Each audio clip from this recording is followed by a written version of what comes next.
भगवान बुद्ध की कहानी। ऐसा क्या हुआ जो एक राजा का बेटा युवराज से राजपाट के जीवन को त्याग कर बुद्ध बन गया, सन्यासी बन गया? इसके बारे में बताऊंगा।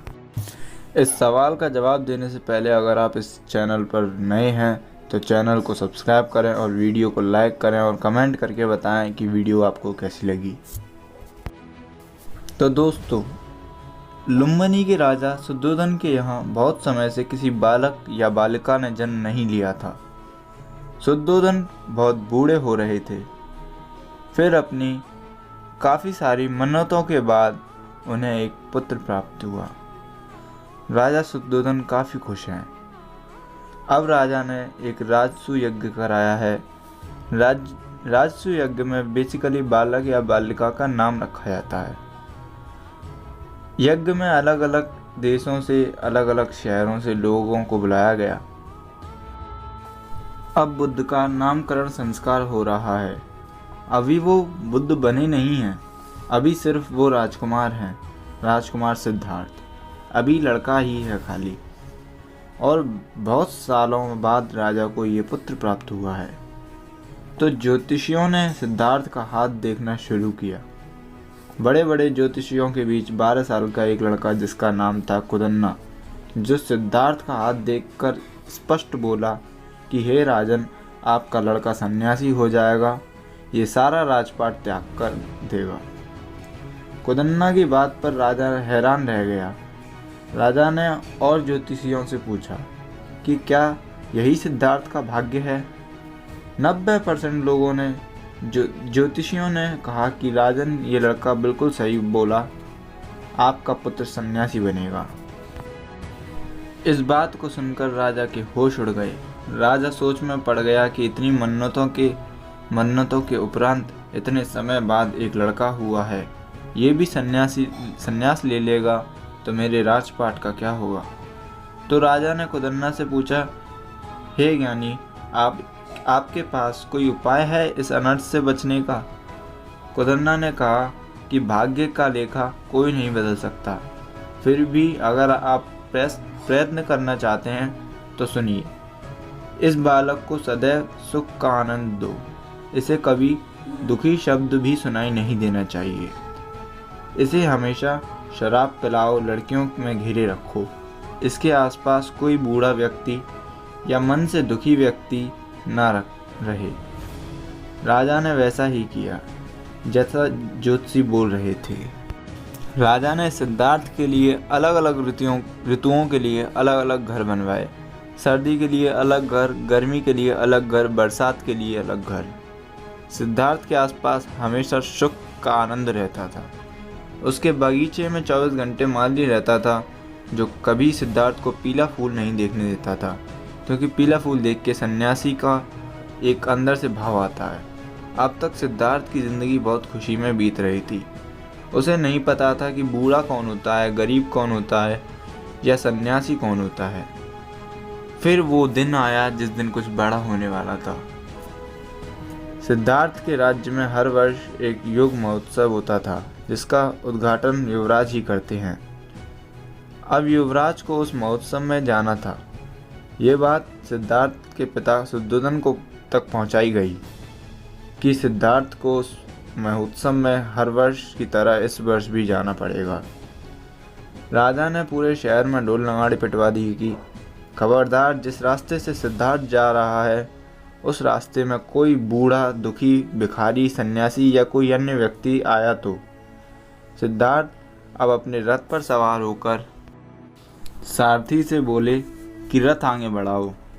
आज वो दिन था जिसे सिद्धार्थ के भाग्य में लाने से राजा डर रहा था। सिद्धार्थ जब योग महोत्सव की तरफ जा रहे थे, तब रास्ते में उन्हें एक बूढ़ा और दुखी व्यक्ति मिला जो झुककर चल रहा था। सिद्धार्थ ने सारथी से बोला, रथ रोको। सारथी ने सिद्धार्थ से पूछा कि हे प्रभु, क्या हुआ है? चूँकि सिद्धार्थ ने कभी बूढ़ा व्यक्ति व दुख महसूस नहीं किया, तो सिद्धार्थ उस बूढ़े व्यक्ति को देखकर हैरान हो गया। सिद्धार्थ ने सारथी से पूछा कि इसे क्या हुआ है और ये इतना कष्ट में क्यों है? सारथी बोला, हे प्रभु, मुझे आपको इस विषय में संदर्भ में बताने की आज्ञा नहीं है। सिद्धार्थ क्रोध में बोले कि बता, नहीं तो तेरी गर्दन उड़ा दी जाएगी। तो डर के मारे सारथी बोला, हे प्रभु, ये बुढ़ापा है और ये दुखीपन है। चूँकि सिद्धार्थ ने कभी बूढ़ा और दुखी व्यक्ति नहीं देखा था, तो वो हैरान हो गया और उसने पूछा कि ये क्या है, क्या होता है। सारथी बोला, प्रभु, ये एक अवस्था होती है जो प्रत्येक शरीर को अंतिम यात्रा की ओर ले जाती है। सिद्धार्थ ने पूछा, क्या मैं भी बूढ़ा होऊंगा? सारथी ने कहा, हाँ, आप, मैं और संसार का जो व्यक्ति आज जवान है वो एक दिन बूढ़ा ज़रूर होगा। सिद्धार्थ ने अब सारथी से कहा कि सारथी, रथ आगे बढ़ाओ। रथ आगे बढ़ाया गया और फिर सिद्धार्थ ने एक लाश देखी। सिद्धार्थ फिर बोले, रथ रोको। सिद्धार्थ ने सारथी से पूछा, अब ये क्या है? सारथी ने बोला, वो व्यक्ति जो श्वेत वस्त्र में लेटा है वो मर चुका है। अब उसे उसके क्रियाक्रम के लिए तैयार किया जा रहा है। सिद्धार्थ फिर हैरान हुआ और पूछा कि मरना क्या होता है? सारथी ने बताया कि जब शरीर वृद्धावस्था की अंतिम यात्रा करता है तो उसका लक्ष्य मृत्यु ही होती है। सिद्धार्थ ने हैरान होकर पूछा कि क्या मैं भी मरूंगा? सारथी बोला कि मृत्यु संसार का अंतिम सत्य है युवराज।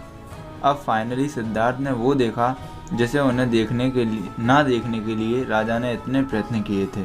सिद्धार्थ ने एक व्यक्ति को गेरुए वस्त्र में भिक्षा मांगते देखा। सिद्धार्थ ने फिर सारथी से बोला, रथ रोको, और पूछा, अब ये कौन है और इसने गेरुए रंग के वस्त्र क्यों पहने हैं? सारथी बोला कि ये साधु है और गेरुआ वस्त्र इसकी पोशाक है। सिद्धार्थ ने पूछा, साधु कौन होता है? सारथी बोला, वो व्यक्ति जिसने सामाजिक कार्यों एवं अपने मोह का त्याग कर दिया हो, वो साधु होता है। इन दृश्यों को देखने के बाद सिद्धार्थ बोला, रथ महल की ओर ले चलो सारथी। सिद्धार्थ महोत्सव में नहीं गए और उसी रात महल छोड़कर चले गए और संसार सुख का त्याग कर दिया। 12 साल बाद सिद्धार्थ लौटे बुद्ध बनकर, चेहरे पर तेज लेकर, और घर का दरवाजा खटखटाया। यशोधरा ने घर का दरवाजा खोला। यशोधरा उनकी जीवन साथी थी। दरवाजे पर खड़े बुद्ध को देखकर यशोधरा हैरान थी। यशोधरा ने बुद्ध से पूछा कि आपको क्या चाहिए? सिद्धार्थ ने बताया कि मैं सिद्धार्थ हूँ, जो 12 साल की उम्र में तुम्हें छोड़कर चला गया था। यशोधरा ने सिद्धार्थ को जी भरकर देखा और बहुत अपशब्द कहे और बोली कि आप मुझे बता के नहीं जा सकते थे। सिद्धार्थ बोला, अगर मैं तुम्हें बताकर जाता तो क्या तुम मुझे जाने देती? सिद्धार्थ मुस्कुराकर बोले, देख यशोधरा, जो गया था वो लौटा नहीं, जो लौटा है वो कोई और है। उस दिन के बाद सिद्धार्थ ने अपना संपूर्ण जीवन बुद्ध बनकर व्यतीत किया। अगर आपको ये वीडियो अच्छी लगी हो तो वीडियो को लाइक करें, सब्सक्राइब करें। भगवान बुद्ध से रिलेटेड हमने पिछली वीडियो भी डाली है सम्राट अशोक के बारे में। तो दोस्तों, बने रहें हमारे साथ और ऐसी नॉलेज को प्राप्त करते रहें। Thank you.